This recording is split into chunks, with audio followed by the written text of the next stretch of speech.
Hey everybody, it's Swift here, and welcome to a Minecraft tutorial where I'm going to show you guys my strategy for finding ancient debris in the Nether. So if you're looking for an easy way to get all of your diamond tools and armor upgraded to Netherite, then guys stick around because I'm going to be showing you exactly how to do that in this video. Alright, so just as a quick refresher, this is the block we're going to be looking for in the Nether. This is brand new and this is called ancient debris. So this block is actually going to spawn at a Y value between 8 and 119, but typically it's going to be mostly common at Y of 15. So this is what we're going to be looking for. Once you find one of these, you can smelt it up in a furnace and you're going to get a netherite scrap. Once you have a netherite scrap, you need to actually have 4 of these, and if you combine 4 of these with 4 gold ingots on a crafting table, and that is going to give you a netherite ingot. Lastly, once you have your netherite ingot, you just need to right click on a smithing table. It's going to bring up this brand new UI, and all you need to do is put in any diamond item right here, put your 1 netherite ingot right here, and it's going to output that same item, just upgrade it to netherite. And of course, this could be done for helmets, chest plates, legs, boots, axes, hoes, shovels, pickaxes, and swords. So now you guys understand the process of how we're gonna be utilizing this brand new ore today. Let's jump into the Nether and I'm gonna show you guys exactly how I find this stuff super easy. So actually, before we jump into the Nether, I'm just gonna say we're gonna need some either TNT and flint and steel, or you could use like a redstone torch or something. And you may also want to use beds. We've got 2 different options here. All right, now the new Nether is definitely tricky. It's definitely tricky to traverse. There's a bunch of new biomes and you really have to be careful. So before you just willy-nilly head into the Nether, I would recommend that you come prepared. Maybe bring some potions of fire resistance, bring a lot of food, make sure you're wearing at least 1 piece of gold armor so that these little piglin guys don't attack you. And there's a bunch of new little rules you have to follow in the Nether. But today, like I said, this video is all about finding ancient debris. Now, the reason I say that the Nether is tricky is because there's all these weird overhangs. You got giant lava pools all around. And what we're gonna be trying to do today is get down to a very low Y value within the Nether world. And that can be kind of challenging. So what you're going to want to be looking for are areas of low elevation that you feel like you can dig down in. I wouldn't have started digging up here. This would not have been a good choice because obviously it's not a low enough Y value for us. The Y value right here is about 79. We want to get down somewhere a lot lower, and digging straight down through here, it's just not low enough. And honestly, I could have died because it would have probably dropped me straight into a lava pool. So what I did find in this world, and I know I'm in creative mode, so it's a bit easier, but you guys can do this in your single player survival worlds or on your servers or whatever, is you want to find a low area within the Nether, preferably something like this. So I found one that's sort of encased in the soul sand here, and this little plateau here is at a Y value of 42, 41, somewhere around there. And I dug a hole straight down here, which I'm going to show you guys in a moment what we've got going on down there. But essentially what you want to do is try and find the lowest spot in your world, and you need to determine if that spot is safe to dig. Of course, never dig straight down, or you may find yourselves in, dying in the bottom of a lava pit. That's not good. But you can dig down kind of in a strategy like this, where you dig down, punch out 1 block, and then jump down into that block, punch out the next one, dig down there, make sure that's safe, jump down, dig again, punch down that way, and that way you can kind of go, and if suddenly, you dig this block right here, and there's, like, if this gravel was lava, then uh-oh, something's wrong. But never dig straight down. Now, of course, I did that today because I'm in creative mode, but if I go down here, I'm gonna show you guys, this area was super, super good for this tactic that I'm about to show you.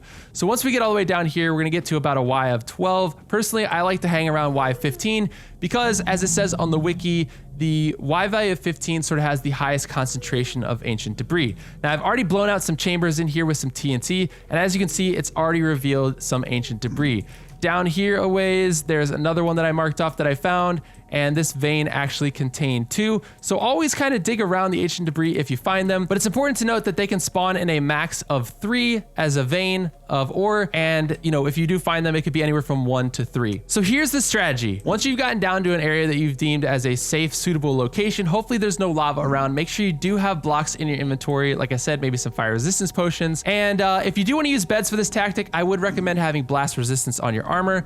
But basically what you're going to want to do is just pick a direction, and you're going to want to tunnel. So take your pickaxe and just start tunneling through, and just kind of make a tunnel as long as you can, obviously being very careful that you are, not hitting lava or anything. And like I said, I would try and keep these tunnels around a Y of 15. This one's actually at about 14, so if I'd gone up a little bit, that may have been a little bit better, but you guys get the idea. So I'm going to go ahead and create a tunnel here and show you guys what I do to find ancient debris.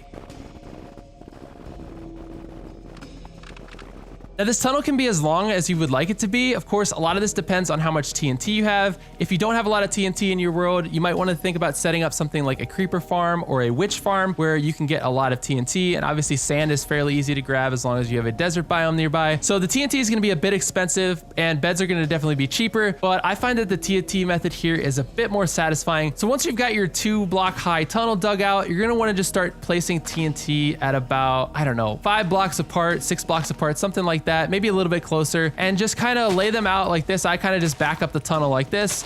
I drop the TNT in, and it really doesn't matter. You can space them out as much as you want. Obviously, the closer they are, the more of a tunnel look you're gonna get, and just place these all the way down until you get back to the area where you first started digging out. All right, so here we go. Now we've got back to the spot where we started digging out at first, and then what you're gonna wanna do, make sure you have a little area to run away. You're gonna light that TNT, run away, and just let it blow up.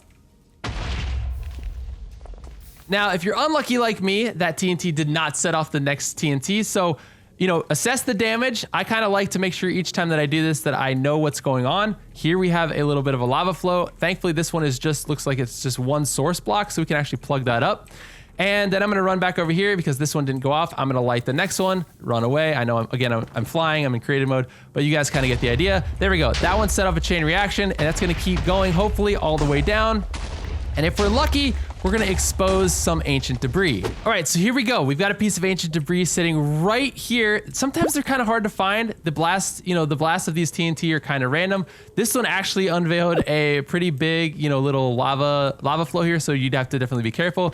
But then, you know, you can kind of dig around and check around and see if there's any more. And honestly, it is still hit or miss. I mean, this stuff is relatively rare. This one only has a vein of 1. But if you want to continue to do this, you can go in any direction. So, for example, if I fly back through here, we came in right here, and let's say I wanted to start mining out again through right here. I'm gonna check my Y value, I'm at 15. Let's make another tunnel and see how many we get this time. All right, so this one was actually much better. So we have another piece of ancient debris right here, and then right over here, we've got at least 2. Let me check around. Oh, nope, there's actually 3 right here. So this is actually super nice because we have 3 right here, and we would be able to make 1 ingot out of this, which would basically be allowing us to upgrade 1 piece of diamond gear, which is super useful. So the beautiful thing about this strategy is that you can go in any direction as long as you found a suitable spot to blow stuff up. The nice thing about ancient debris is that it has a super high blast resistance, so it will not blow up if you blow it up with TNT, or if you place a bed down, you know, and you right click on the bed, you can blow that up. That's another really useful way of trying to find ancient debris. Both work really well. I kind of like the TNT method a lot better because I feel like it allows me to sort of just set off 1 chain reaction that hopefully blows out the whole tunnel. And it's sort of like a really efficient way of strip mining here in the Nether. But like I said, you could do it with beds if that's something you wanted to do, but I would highly recommend you have potions of fire resistance as well as blast resistance on your armor.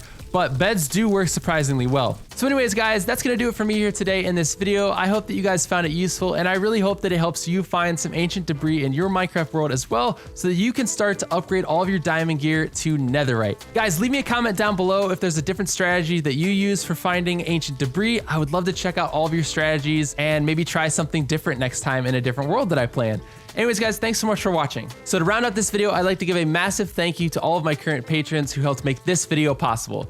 So guys, massive thank you to Ammon S, Ayada, Arik V, Britt, Cam, Carl, Colin K, Danny H, Darren, Darth Infernus, Dina V, Elijah E, Ethan G, Garrett B, Garrett M, Ishan, It's Ravens, Jack E, Jake G, JZ103, Jonathan P, Kieran B, Linkman Media, Max H, MCJ Pollock, Mitch H, Moldy, Nanodar, Omega Gamer, Peyton L, Parker H, Phi Silver, Raltus, Robert E, Ryan, Samuel R, Savannah G, Scott M, Scott O, Siler S, The Old Navy, The Virtual Bomb, Trevor S, Tycho Loke, Waldo and Friends, Wave Z, William K, Whoopagadon, Zach A, and Xander is a Nerd. Guys, if you want to see your name here at the end of this video, just click the link down below in the description and you can support me on Patreon. Thanks so much, guys.